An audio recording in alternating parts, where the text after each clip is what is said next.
Hi, Assalamualaikum and welcome again sa ating YouTube channel. So as you can see, meron tayong NBA 2K14 dito. So ang nangyari is wala siyang music. So ngayon, mag-download tayo nito, yung DX Web Setup. So DirectX yan siya.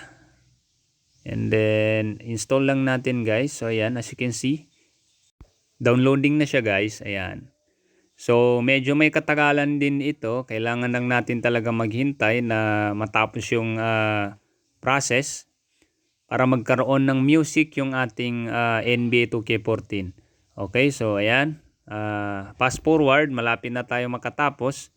Ayan, downloading components, installing components, okay. So yun na nga, medyo may katagalan din, and then ayan, tapos na tayo mag-install. So ang gagawin natin is i-open natin itong 2K14 natin and then check natin kung may music na siya.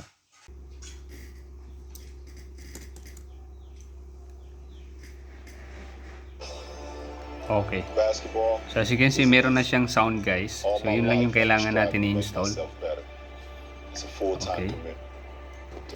So I hope nakatulong ito sa inyo. Thanks for watching and don't forget to subscribe to Amr TV for the latest videos na aking i-upload. Shukran and wassalam.